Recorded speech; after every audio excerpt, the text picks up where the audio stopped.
Good morning, Thursday, December 19th, 2024, and this is that little bonus episode that I told you I would present between when we started our junk journal construction for January and Christmas Day, where we'll talk about covers. And I have to say, as a warning, don't be like me. I've already forgotten to turn the camera on, misplaced my punch board for envelopes, and also forgot I had a tool for making envelopes apart from the punch board. So let's get started and see if I can make some sense out of what I did film and then refilm and present to you other things related to this topic of an envelope insert. Here we go. You just saw me take off my temporary little makeshift press with the scrap pieces of cardboard cushioning the binder clips to train those folds in our accordion fold page block to behave themselves and stay where I put them. Now, for the first envelope way of making an envelope, a conventional way actually, we need a square sheet of paper. And you want where my finger is to make sure that that comes to a very sharp point.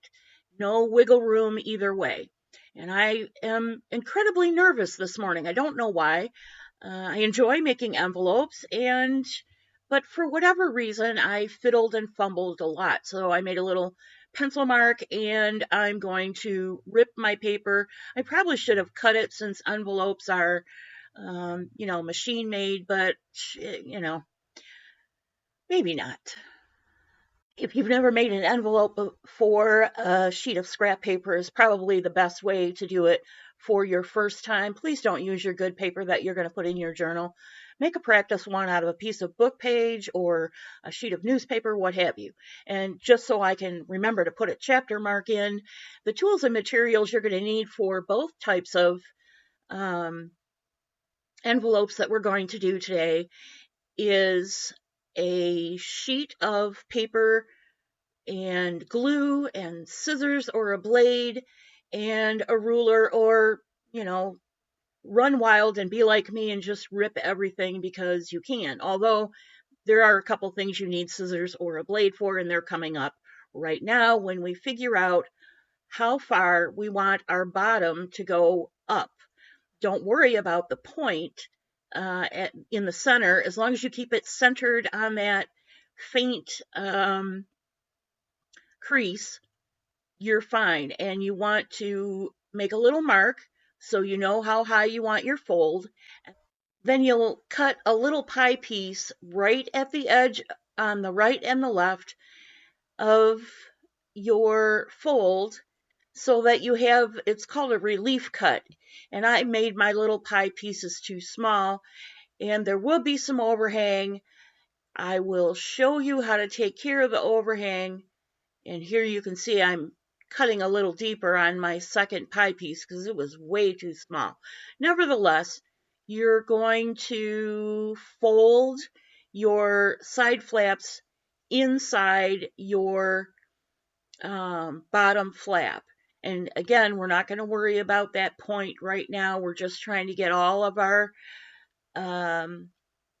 flaps squared so that we have a place to glue the bottom fold to the side folds. And I'm just checking to make sure that I have brought my right hand flap in so that it lines up with the left hand, the top of the left hand flap.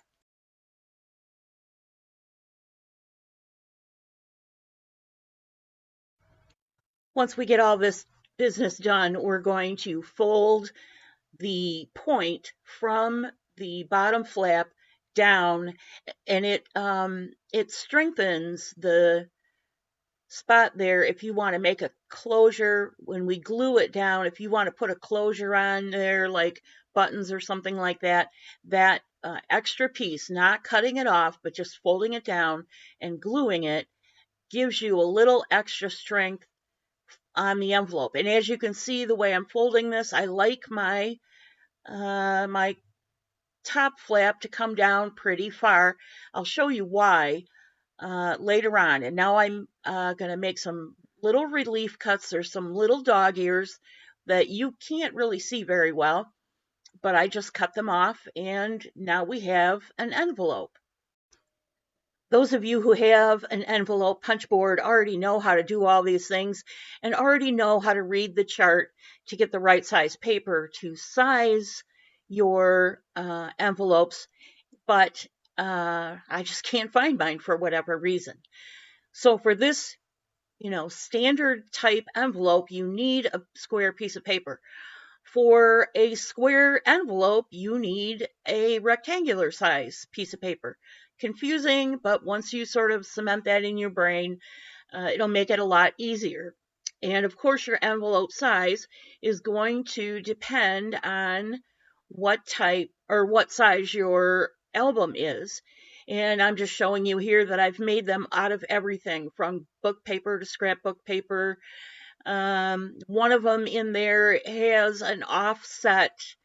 I think the first or second one actually has an offset top flap, which was kind of interesting to make. They're very easy once you get the hang of them. And I even made an envelope to keep my envelopes in. And I used a belly band type closure on that one. And here's a big secret. Not only did I misplace my punch board, which would have made this so much easier, and forgot about my little tool, which was part of my favorite tools from last year, I also forgot that I had a template for a 4x6 envelope that you just cut out.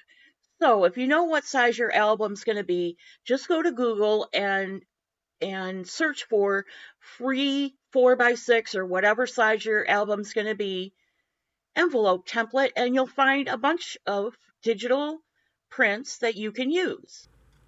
Set that aside for the time being because you need to think about whether you want to make one envelope or a stack of envelopes, and we'll have more on that when it comes to book assembly. In the meantime, we're going to make what is actually a stacked pocket. Now, this is a little sample I made, and I have it sewn together because I used 2 book pages that I made into a tube and then glued together and embellished, and the 2 tubes are sewn together with a 3-hole pamphlet stitch. This is where I forgot to turn on the camera, and so I've already gone 2 steps ahead, but for demonstration purposes, this is how you fold it.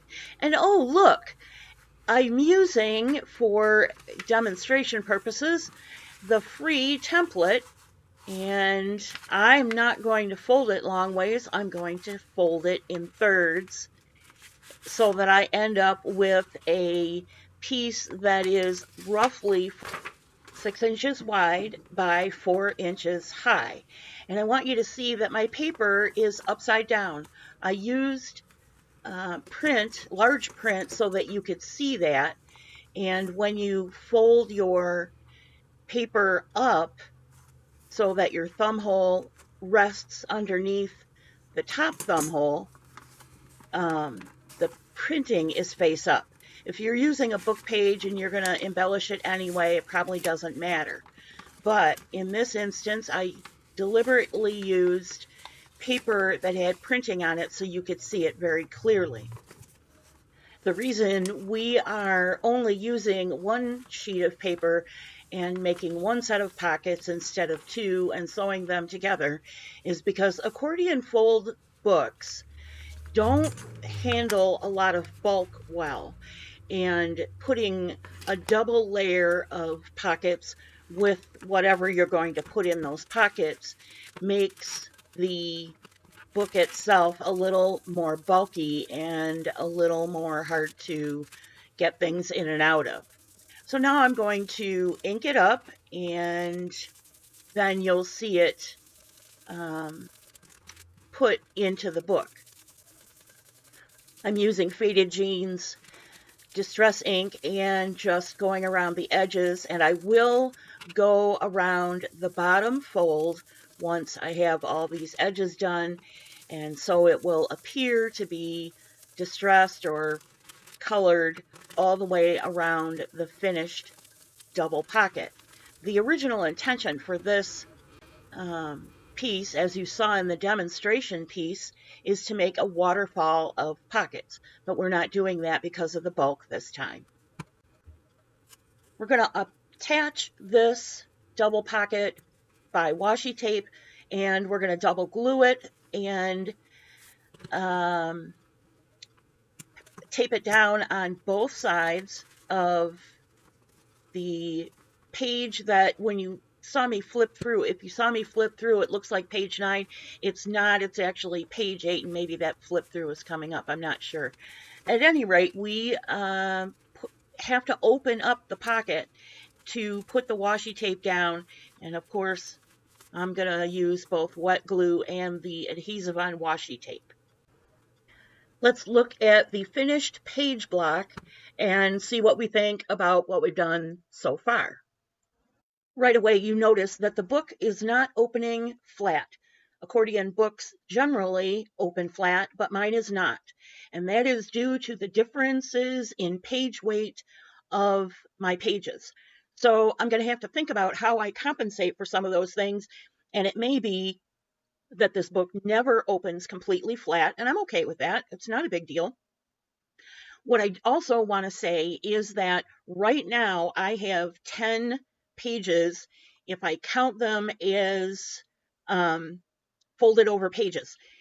I can stay at 10 pages, I can make another section and attach it to the back page and expand it, or I can leave it as is and do a sewn-in signature at some point, probably in the front or the back.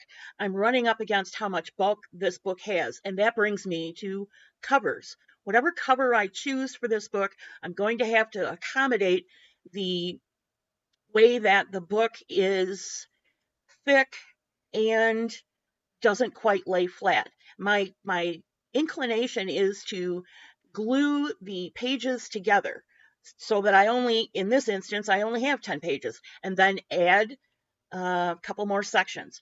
I don't know if that's what I'm going to do or not at this point, but we will talk about what I choose to do when we do covers on Christmas Day. On the tools and materials note on the right-hand side of the screen, what you'll need, the basics for covers on Christmas Day. In the center, pause the video and take a screenshot, are all the things you want to keep your eyes out for to use in January. And you've got a, fair bit of time to poke around in your own house and collect these things. Anything that inspires you, anything that you like. For my own purposes, I'm not making an heirloom work of art. It's just a tatty little notebook for me to follow along Junk Journal January in 2025 and be creative. And it can be exactly the same thing for you. I hope that you're enjoying this season, and I will see you on Christmas Day for covers. Don't forget there are links and show notes for the prompts. Thanks so much for joining me. God bless you, and I'll see you real soon.